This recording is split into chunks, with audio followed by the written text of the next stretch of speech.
Assalamualaikum warahmatullahi wabarakatuh. Perkenalkan, saya Dr. Inayatul Etsa Suroya, peserta Latsar CPNS Kabupaten Cilacap, golongan 3, angkatan 9, kelompok 2.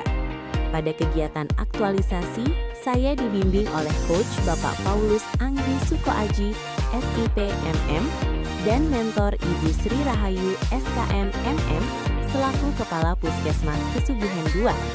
Judul aktualisasi saya adalah optimalisasi kualitas data subjektif anamnesis pada rekam medis elektronik (RME) melalui panduan kata kunci anamnesis cepat dan klinis (Kancil) di klaster 3, Puskesmas Pesugihan 2. Kegiatan aktualisasi saya ini akan berfokus pada peningkatan kualitas anamnesis atau wawancara medis sebagai langkah awal dalam pemeriksaan klinis.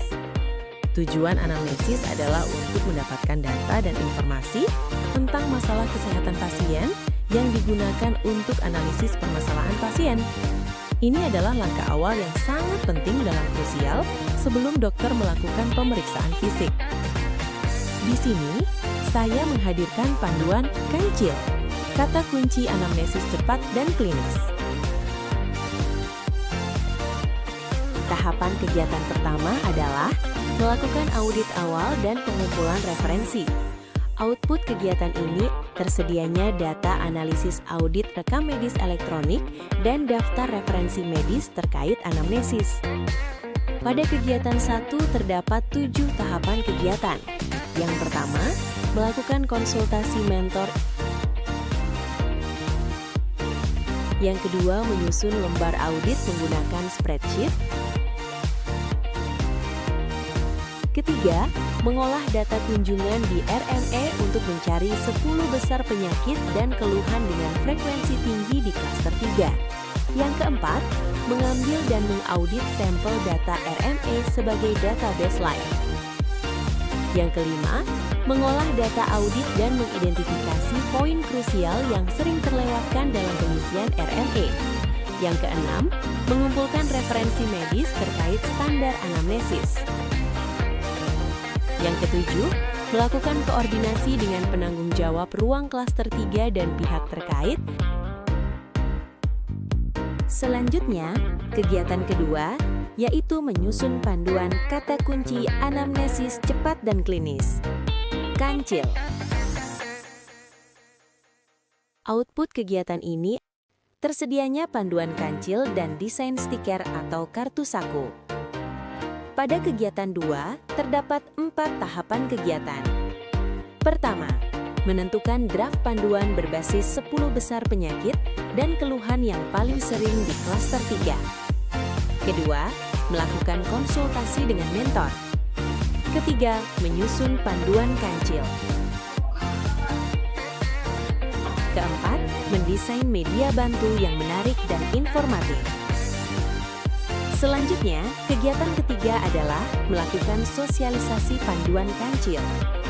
Output kegiatan ini terdapat peningkatan pemahaman petugas pemeriksa di klaster 3 terkait dengan pengisian RME menggunakan panduan kancil.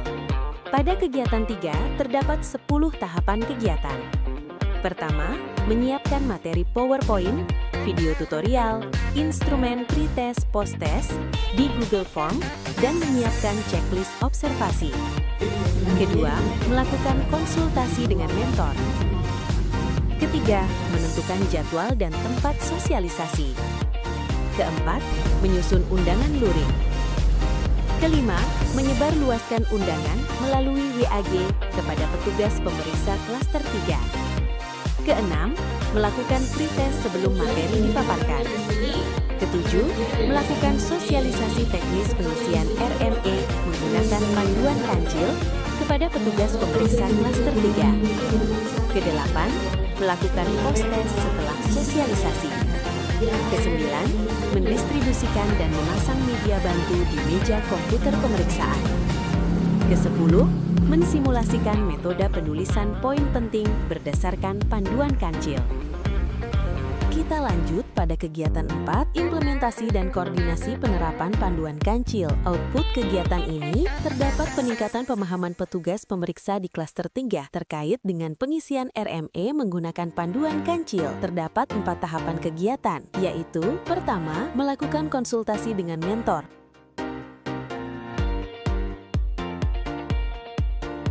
Kedua, mengkoordinasikan dengan PJ Ruang Pelayanan Klaster 3 untuk penerapan Kancil dalam alur pelayanan harian di Klaster 3.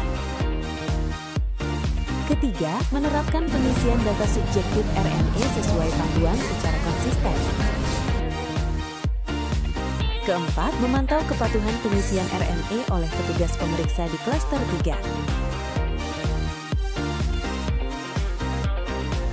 Selanjutnya, kegiatan kelima, monitoring dan evaluasi hasil kegiatan. Output kegiatan ini, tersedianya laporan monitoring dan evaluasi hasil kegiatan. Terdapat 5 tahapan kegiatan. Yang pertama, melakukan konsultasi dengan mentor. Yang kedua, melakukan audit akhir atau sampling ulang pasca penerapan panduan Kancil. Ketiga, melakukan analisis komparatif atau perbandingan data untuk melihat presentase kualitas data. Keempat, menyusun laporan evaluasi hasil kegiatan. Kelima, melaporkan hasil evaluasi kepada mentor. Demikian seluruh rangkaian kegiatan aktualisasi dan habitualisasi yang saya lakukan. Assalamualaikum warahmatullahi wabarakatuh. Alhamdulillah, seluruh rangkaian kegiatan aktualisasi dan habituasi saudari Dr. Ines telah berjalan dengan sangat baik dan memberikan dampak yang nyata. Kami melihat ada perubahan positif yang signifikan dalam kualitas pengisian RMP khususnya di klaster 3.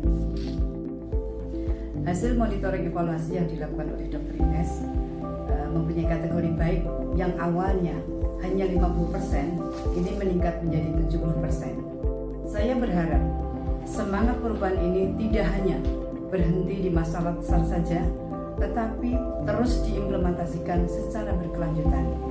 Mari kita jadikan ini sebagai standar kebiasaan baru, karena dengan data medis yang akurat dan akuntabel, kita tidak hanya tertib secara administrasi, tetapi juga memperkuat fondasi keselamatan pasien di Puskesmas Kesugihan 2. Sekian, Assalamualaikum warahmatullahi wabarakatuh.